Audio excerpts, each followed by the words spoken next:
All right, let's get cooking. Welcome to the latest edition of Chin Check Sports Radio. I'm your host, JD. I want to thank you all for taking the time out to join us. And as always, we welcome any suggestions, feedback, comments, and criticisms, which improves the quality of our program, which ultimately improves your listening experience. I know right now, folks, with COVID-19, it has definitely has us really on edge right now. We're all frustrated with the uncertainty. When you go to the grocery store, you really can't find all the things that you need. So we're learning how to ration out and pick when to go to the store. And you go to certain stores are closed. So it's definitely a trying time, and we're all going to pull through. But this is the time for us to pull through, especially to come together to help one another out. And as I stated before, we only hope that these broadcasts can serve as any type of distraction with what we have going on. This is frustrating. It doesn't seem like the news is getting any better. It feels that there is no end in sight, and it might appear to be that way, but I will not lose hope and believe that there's no end in sight. I think things will work out for all of us. We just have to just hunker down and just hang in there. And really bad news even reached to Chin Check Radio there's a buddy of mine in my home state of New Jersey who is currently hospitalized dealing with the coronavirus. And I'm definitely not going to put his name out there, but brother, I know you're listening, and like I've texted you, and I'm going to tell you here, hurry up, fight this thing, get your behind out of the hospital so you can get back to living your best life. There's been other friends, acquaintances, co-workers who their family, loved ones who have also tested positive, and they're dealing with this stress. And to all of you at Chin Check Radio, we wish you nothing but the best, a speedy recovery, fight through this thing, go on, knock it on out, so you all can get back to living you all best life. So definitely, again, this is something that is very unprecedented, something that I thought I would never see this in my lifetime.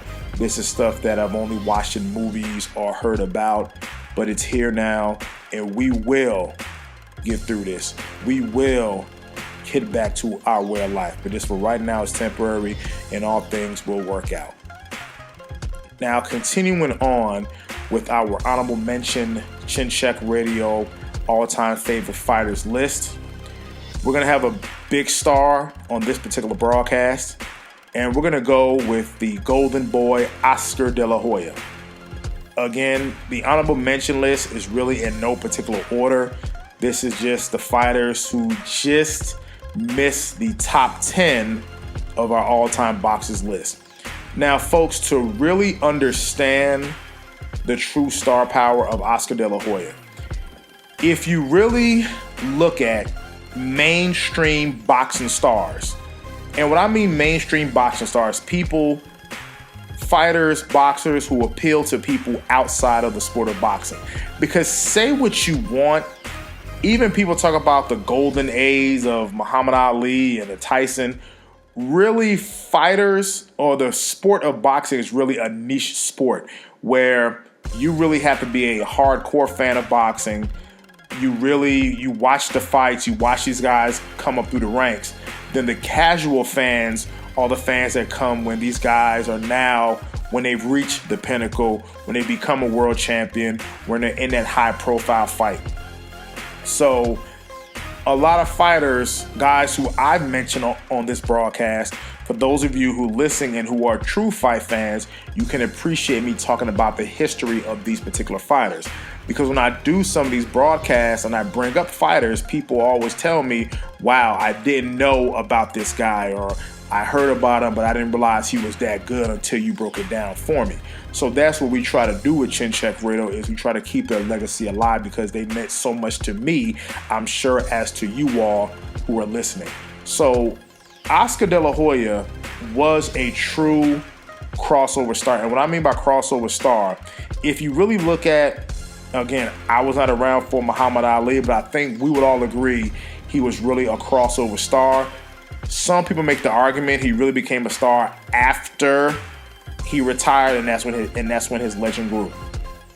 If you grew up in the era of Sugar Ray Leonard, Sugar Ray Leonard was a crossover star coming from the Montreal Olympic Games, being part of possibly the greatest Olympic boxing team of all time. He definitely came into the pros with a lot of flair and a lot of expectation, the good looks, the big old smile. So one can make an argument that Ray Leonard was a crossover star. People outside of boxing knew of Ray Leonard, as well as doing commercial stuff like that. A little bit of Marvelous Marvin Hagler. Transition to Mike Tyson. Mike Tyson was clearly the biggest star in boxing, with the lisp and the knockouts and the bad attitude and everything around Tyson. He was a star that really transcended the sport, or became bigger. I don't want to say bigger than the sport of boxing, but his popularity extended outside, or went way beyond the scope of the casual boxing fan. Floyd Mayweather. Some might say he's infamous, but Floyd Mayweather became a huge fan outside of the sport of boxing. So that's what I mean by guys who transcended the sport, guys who their popularity went past the casual or the hardcore fan. I know you guys are hardcore fans who watch boxing. So that was Mayweather. Oscar De La Hoya was in that same category. So if you look at the era between the decline of Mike Tyson, the rise of Floyd Mayweather, Oscar De La Hoya clearly was the biggest fighter in boxing. No questions asked, no ifs and buts about that. Including bigger than Roy Jones, bigger than Evander Holyfield, bigger than Lennox Lewis.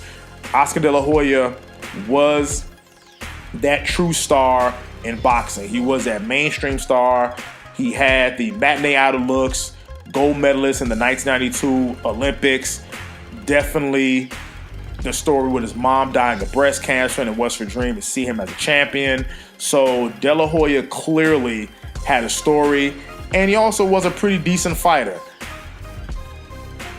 Definitely with a lot of fanfare. The Latin community had a real big stronghold with the Latin community really until this day, even though there's some divisions within the Mexican community, if he was a true Mexican fighter or not. But definitely when Oscar De La Hoya fought, all eyes watched. And to my boy Julio, you know what I'm talking about, because how many Oscar De La Hoya fights have you and I watched together with the old man Julio Sr. May he rest in peace, Pops. Oscar De La Hoya's ring record, a total of 45 fights, 39 wins, 30 big wins by KO, and 6 losses. Now we're gonna go through some really key fights in his career, and quite frankly, he's had a lot of key fights in his career. But we're gonna analyze a lot of fights and why he is part of our all-time greatest fighters list. So here we go. July of 1994, KO in the second round versus Jorge Paez. In February of 1995, a unanimous decision over John Molina. In May of 1995, a TKO victory over Rafael Ruelas, TKO in the second round. In September of 1995, corner stoppage to Gennaro Chicanito Hernandez, who's the guy who Floyd Mayweather beat for his first world title. December of 1995, a referee stoppage over Jesse James Leija. February of 1996, KO in the second round over Darryl Tyson. Now here we go. Here's where his career really starts to pick up. In June of 1996, a TKO victory in the fourth round versus Mexican legend, boxing icon Julio Cesar Chavez Sr.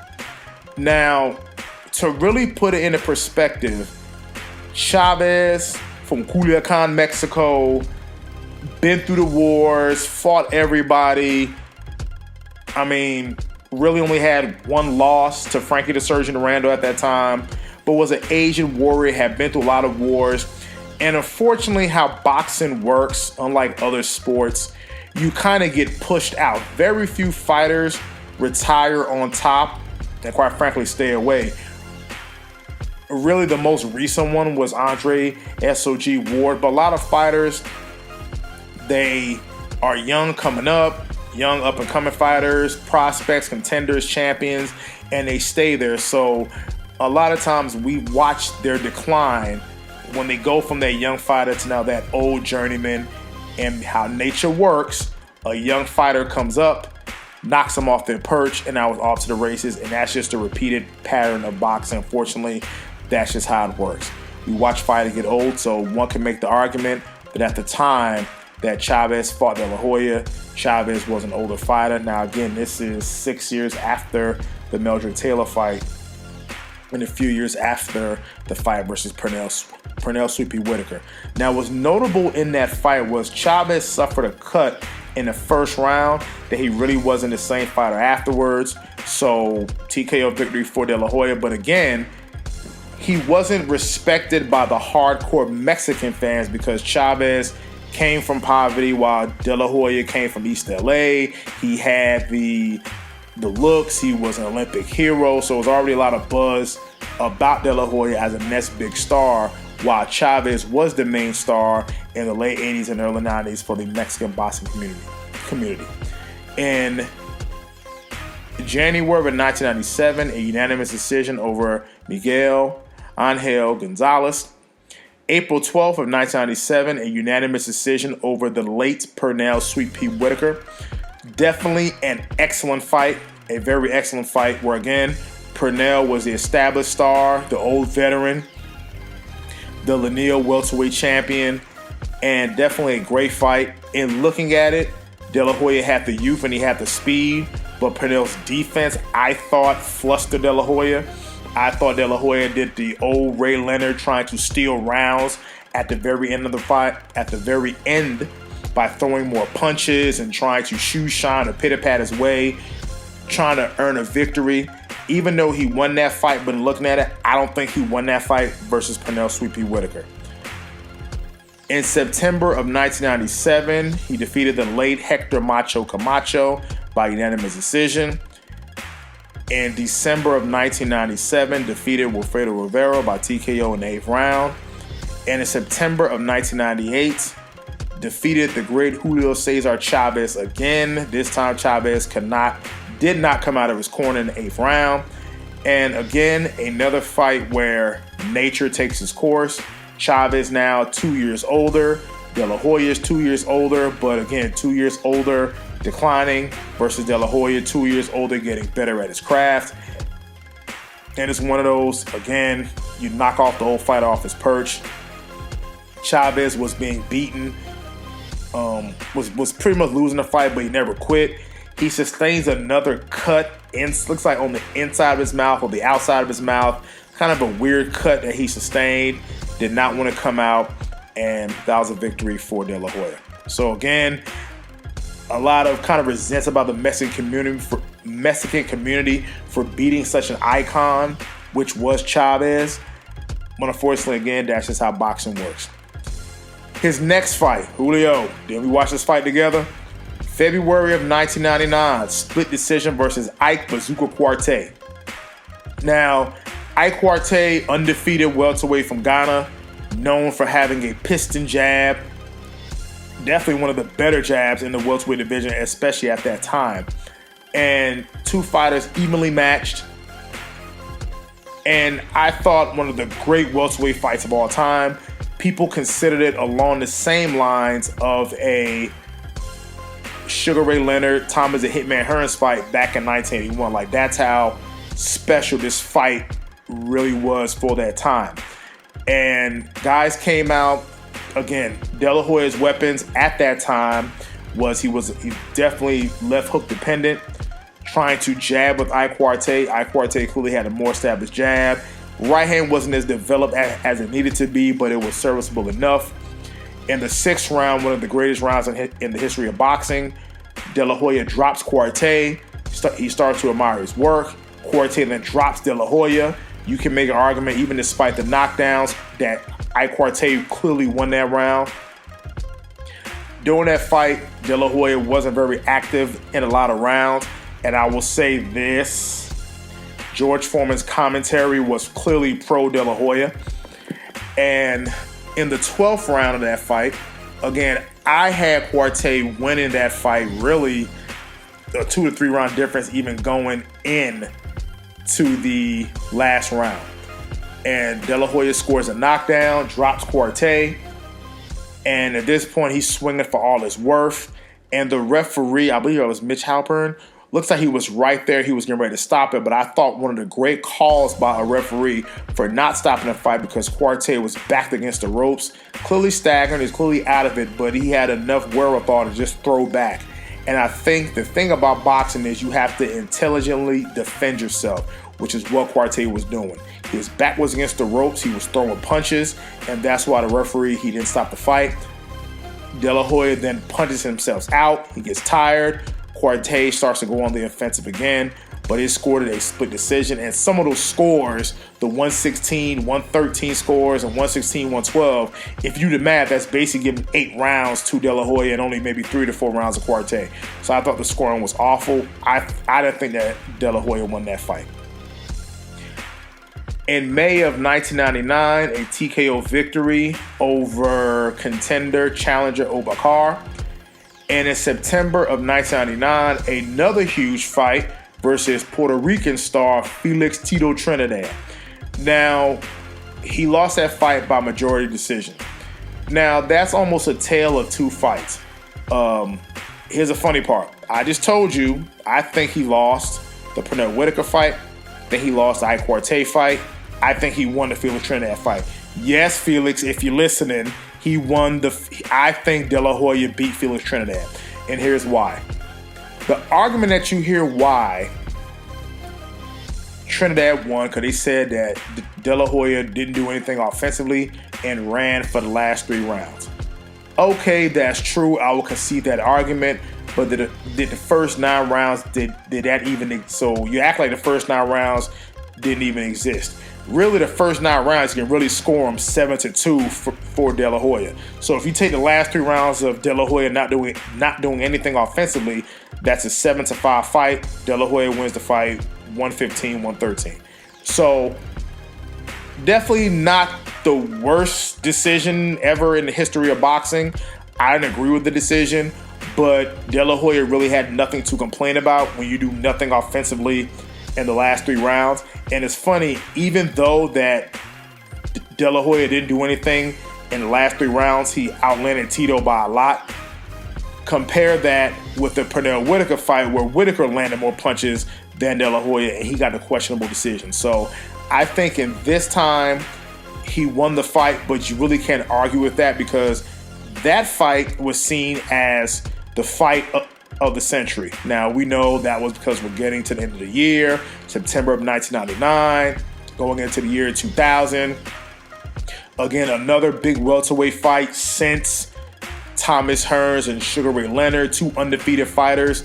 Much like Thomas Hearns and Ray Leonard, Thomas Hearns was the puncher, Ray Leonard was a boxer, De La Hoya was a boxer, Tito Trinidad was the puncher. So definitely a lot of fanfare. You had, again, and I talked about this last time, the Mexican versus the Puerto Rican rivalry, all was going on the island of Yaques. So definitely a lot of pride, and definitely go watch that show, HBO Legendary Nights, a great documentary, and it talks about that fight, what it meant to both fighters. So I think De La Hoya won the fight.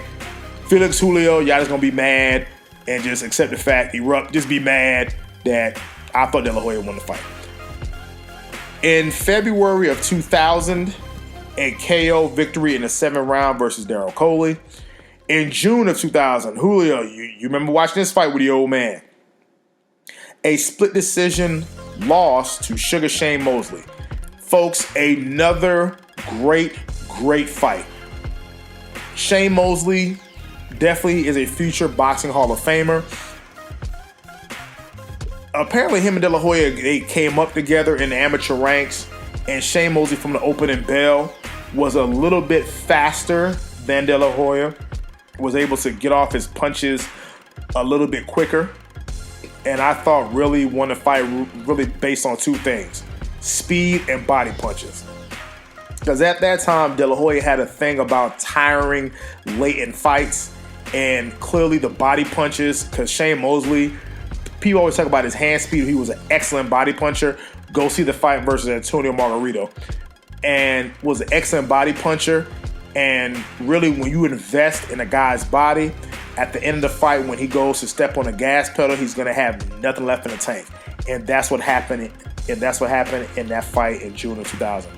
A great fight. That was definitely an exciting fight. Definitely kept you on the edge of your seat. I would say maybe the best round, maybe the 10th through the 12th rounds was really the climax of that fight. No shame in losing. I thought an excellent fight. In March of 2001, De La Hoya in a comeback fight scores a TKO victory over the much smaller Arturo Gatti, the late Arturo Gatti. In June of 2001, he wins the WBC title, the light middleweight championship, or the 154-pound title against Javier Castillejo. And De La Hoya was a politician, because I remember him specifically saying after that fight that now he had a world title and now he was in a better position to negotiate what he wants. So that was strictly, he chose his opponents. Even though y'all get on Mayweather about picking and choosing opponents, he chose Castillejo because he knew that he could beat Castillejo, and number one, and number two, he can win a version of a title to help him in fight negotiations. In September of 2002, wins a TKO victory in the 11th round in a grudge match versus Fernando El Feroz Vargas. Now, one can make the argument, like a Conor McGregor who talked his way into the fight with Mayweather, Fernando Vargas talked his way into the fight with De La Hoya from some old beef that stemmed from apparently when Vargas was a young fighter, he was doing his road work, running, and he fell, and De La Hoya laughed at him, or De La Hoya snubbed him as he was coming up through the amateur ranks. And you know, Fernando Vargas considered himself a real Mexican, and that De La Hoya wasn't a real Mexican. So again, I talked about this, how the Mexicans really got behind De La Hoya when it was convenient.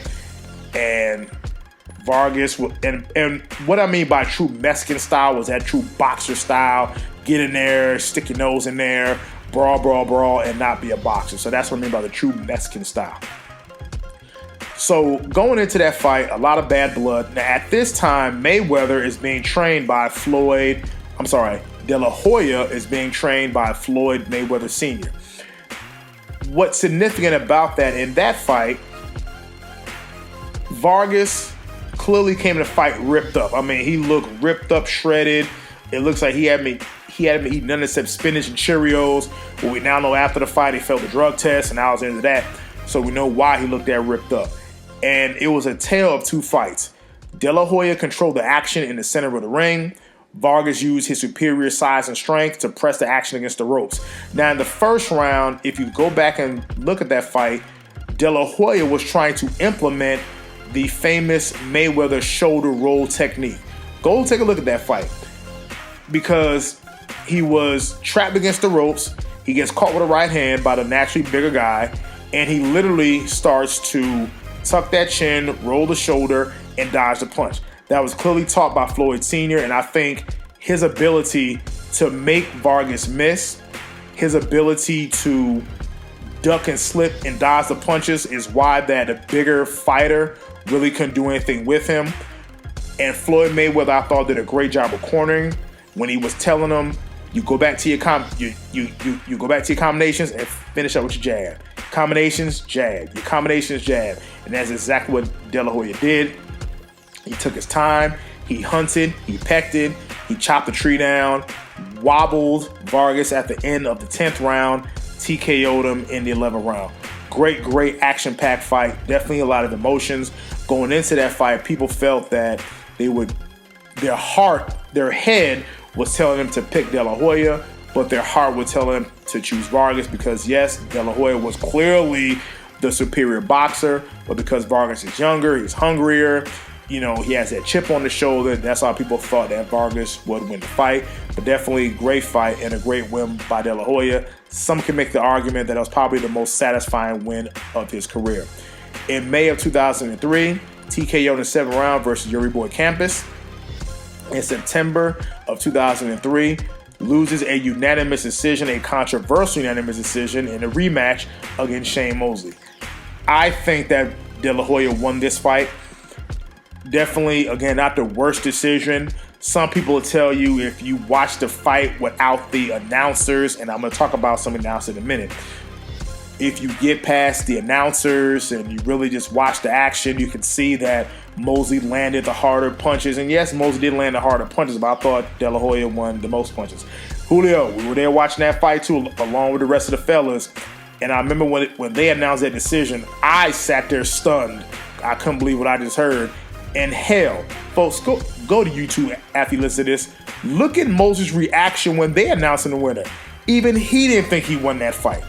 So definitely, I thought a bad decision. I thought the way how George Foreman handled it on the air, I didn't agree with that. De La Hoya appeared to be a sore loser by claiming to want to do an investigation, and he was rightly criticized because he lost a bad decision, but he said nothing about the Ike Quartet decision or the Pernell Sweet Whitaker decision. And keep in mind, he got a rematch against Mosley. They asked him after the Ike Quartet fight, would you give Ike Quartet a rematch? And he tap danced and whistled around the question. And as we know, he never gave Ike Quartet a rematch. The next fight after that was against middleweight Felix Sturm. Now, why was that significant? Fighting Shane Mosley for the light middleweight title at 154 pounds. Already had a deal set in place to fight at that time undisputed middleweight champion of the world, Bernard Hopkins. Now, in order to get to Hopkins, he was supposed to be fighting what we thought a tune-up fight versus German champion Felix Sturm for the WBO title. And first round, De La Hoya comes out and throws 100 punches that round. And you couldn't give any other round to Oscar De La Hoya. For De La Hoya was jab. Now, Felix Sturm did not have a lot of punching power, but he clearly dominated De La Hoya. Clearly won that fight. Nose bleeding. He looked puffy, looked out of shape. He didn't carry the extra weight well. He didn't look good at all. And again, this is with Floyd Sr. in his corner. Clearly lost the fight, wins a controversial decision. Now, what I find funny, a lot of the De La Hoya fans who were getting on me about the Shane Mosley fight, and they were getting on me, calling my phone. I had an old job. People were going off me on my old job. When he fought Felix Sturm, all of a sudden now you heard crickets and nobody had anything to say. I just thought I'd throw it out there. But we know the reason why he was given the decision against Felix Sturm was to not lose the money-making fight that was down the road against Bernard Hopkins. So we know Vegas fights, it's about the economy. So, of course, they're not going to let that money go. So gave him a gift decision to set up the fight versus Bernard Hopkins, and that fight happened September of 2004 with Bernard Hopkins winning by KO in the 9th round. Now, a lot of people equated that fight to the Sugar Ray Leonard versus Marvelous Marvin Hagler fight in the 1980s. You have the long, reigning, dominant middleweight champion versus the fast, good-looking, up-and-coming welterweight, and some people thought it was going to be a carbon copy. Bernard Hopkins, I thought, came out trying to prove he was just as fluid a boxer as a Floyd Mayweather, almost making a mistake that Marvin Hagler did. And I remember in ESPN Friday Night Fights, don't you miss that, in ESPN Friday Night Fights, where Marvin Hagler and Bernard Hopkins were talking, and Bernard Hopkins told Marvin Hagler that he was not going to leave it in the judge's hands, and what happened to Hagler was not going to happen to Hopkins. And Hagler agreed and told him, keep training, big guy, and to keep doing your thing. It's probably on YouTube somewhere. And Hopkins, I thought, came out very apprehensive, almost trying to box with De La Hoya. De La Hoya might have maybe won the first couple of rounds until Bernard started to physically impose his will on De La Hoya, physically started to punish De La Hoya, pushing him back, jabbing, right hand, left hook, bump with the shoulder, and really started to empty out his pockets. So I definitely give him all the credit in the world, and landed a good body punch that dropped De La Hoya. And you knew when he hit him with that body punch and De La Hoya was writhing in pain, he was not going to get up. And it was very quick, a very quick little body punch, and he couldn't move. He couldn't move, writhing on the campus. writhing on the canvas in pain, and so KO victory for B-Hop. In his comeback fight, and I'm talking about De La Hoya, in May of 2006, fought against Nicaraguan slugger Ricardo Mayorga, a TKO in the 6th round. That fight was labeled Danger Zone. Again, always the danger that Mayorga always presented in the ring. Lack of skills be damned. The fight wasn't even close. De La Hoya drops him in the 1st round, a beatdown. Mayorga with the insults against De La Hoya, his family, and everything, and De La Hoya had a point to prove and washed out Ricardo Mayorga. May of 2007, what people call this the fight to save boxing, I thought was very insulting. And this was the fight versus Floyd Mayweather, the one that really put Mayweather again on the map, that made him a mainstream star outside of boxing. For those of us who are the hardcore fans, we had watched Mayweather come up through the ranks versus the Diego Corrales, and when we get to Floyd, I'll read his whole resume. But a lot of us who watched Floyd Mayweather come up through the ranks, so we know what would happen.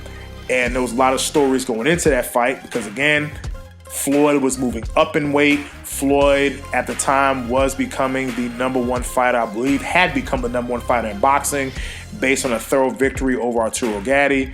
Bernard Hopkins losing to Jermaine Taylor twice. So now Mayweather became the best fighter in the world, but there was always that lingering of an Oscar De La Hoya fight. And Floyd used to say his goal one day was to move up and fight Oscar De La Hoya. Now we're talking about at him fighting at lightweight, super lightweight, junior welterweight, and his goal was to move up in weight to fight Oscar De La Hoya.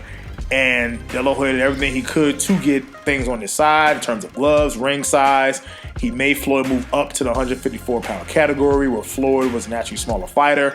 So you had that backstory. They were fighting to see who was going to be the biggest star in boxing going forward. Again, De La Hoya was being trained by Floyd Sr., so it was always that specter, was if Floyd really going to train De La Hoya against was he going to train De La Hoya against his own son? How that look in the middle of the ring, where you have Floyd Mayweather Jr. At the time, he was Pretty Boy Floyd. Was going to have Pretty Boy Floyd with Uncle Roger standing across the ring from De La Hoya and his own dad. Floyd Sr., to get out of it, says that he would have to be paid $2 million in order for De La Hoya to train. That was kind of his way of kind of trying to back out of the fight. De La Hoya then is trained by Nacho Bernstein. And definitely a good fight. Actually, a great fight, actually. I don't understand a split decision for somebody to really watch that fight and think that De La Hoya won. He won his rounds, but Floyd was the bigger fight. He was the more active fighter, landed more punches, made De La Hoya miss. Competitive, but there's nothing that he could really do with Floyd, and Floyd won that fight. The next fight after that, May of 2008, while trying to campaign for a Floyd Mayweather rematch, wins a unanimous decision over Steve Forbes. And in December of 2008, and actually one of the more shocking boxing matches of all time, was his loss, corner stoppage against the up-and-coming Manny Pacquiao. Now, this is the Manny Pacquiao who already sacked Morales, already sacked Barrera, already sacked Marquez, and now is fighting against De La Hoya. So Pacquiao had already earned something of a moniker of a Mexican assassin, and who bigger than the biggest Mexican star, at least at that time. I've been watching that fight at the house, and that fight was another mismatch. Now, what I do find funny, when De La Hoya fought Mayweather, he made Mayweather move up to the 154-pound category. Now, De La Hoya had fought at welterweight and light middleweight, and even fought at middleweight. So he basically has not had a welterweight fight. You can make an argument 2000 and 2001 was the last time he fought at welterweight. For the Pacquiao fight in 2008, he moves down to the welterweight division. He moves down to fight Pacquiao, who was moving up in weight, and clearly at this point, De La Hoya was a heavy bag with feet, and he was beat up from the opening bell. Pacquiao boxing, moving, utilizing angles. I mean, it really was sad to see. But again, I talked about this. How boxing works, you never leave on your own accord. You had to be beaten out of the ring. And that's what happened there. De La Hoya was now the older fighter. He's fighting the up-and-coming hungry challenger who needs a big name on his record, who's trying to make a name for himself. And what Chavez, the purpose that Chavez served for him, he served that purpose for Manny Pacquiao. And Pacquiao blitzed him from the opening bell to the point where even Freddie Roach told Pacquiao in between corners, go finish this man. And De La Hoya knew he wasn't the same fighter, and he capitulated. He capitulated on the stool, which actually turned out to be his last fight. Folks, I will give Oscar De La Hoya credit. If you read the list of names on his resume, he literally fought a who's who at the time he fought. This guy took a backseat to nobody. He took a backseat to nobody. He took on all comers. He didn't really run from anybody. And I give him credit. He definitely was worth the price of admission. You definitely got your money's worth watching an Oscar De La Hoya fight. His best weapons were his speed. He definitely had a good left hand. Right hand wasn't as developed as it needed to be, but a lot of Mexicans really have a stellar left hand, and he was no exception. Great hand speed. Sometimes conditioning could have been a little bit of an issue with him, especially going later on in fights, but definitely fought all comers, and there's really nothing to say. I mean, all these Hall of Famers that he's fought and beat. Now, you're probably saying, well, JD, why is he not in the top 10? Why is he in your honorable mention? Very simple. I mentioned this before. In a lot of his big fights, you can make the argument that he did not win those fights. Again, he did not win the Pernell Whitaker fight. He did not win the Ike Quartey fight. He won the Felix Trinidad fight. Again, y'all can tell me in my opinion, so yes, I'll say in my opinion. In my opinion, he did not win the Pernell Whitaker fight. In my opinion, he didn't win the Ike Quartey fight. In my opinion, he won the Felix Trinidad fight. Clearly lost the Shane Mosley fight. Clearly won the Shane Mosley rematch. Lost against Felix Stern. Lost against Bernard Hopkins. Lost against Floyd Mayweather. Lost against Manny Pacquiao. Now, a part of it, and this might be a very unpopular thing to say, but I'm going to go ahead and say it. I've always felt that De La Hoya was slightly overrated. I felt he definitely got the gift of a lot of questionable Vegas decisions. See the Whitaker fight, see the Ike Quartey fight, see the Felix Stern fight about getting questionable decisions. And the commentary on HBO, especially at that time, and I'm talking about big old George Foreman cooning on the damn air, was very pro De La Hoya. I mean, folks, go back and listen to the commentary of De La Hoya and Quartey. You would think that George Foreman had a scorecard in his hand for Oscar De La Hoya. Same thing with the Shane Mosley fight. He begrudgingly was giving Shane Mosley credit in the first fight. He spoke up loudly in the Shane Mosley rematch. He was saying it was a knock against Bob Arum and stuff like that. And I didn't agree with that because clearly De La Hoya was the biggest star that HBO had before Floyd Mayweather. Well, before the rise of Mayweather, he clearly was their biggest star. Again, even bigger than Roy Jones. So they had no business or no reason to try to hurt the legacy of Oscar De La Hoya. But that's why I've always felt that De La Hoya was a little bit overrated. A lot of media creation. Yes, a good, solid fighter, but a lot of media creation. And the fact that it was accepted. And again, go back and watch Quartey fight other fighters. The fact that it was accepted that you almost had to knock him out in order to beat him, where you knew he was going to get the benefit of the doubt from the judges.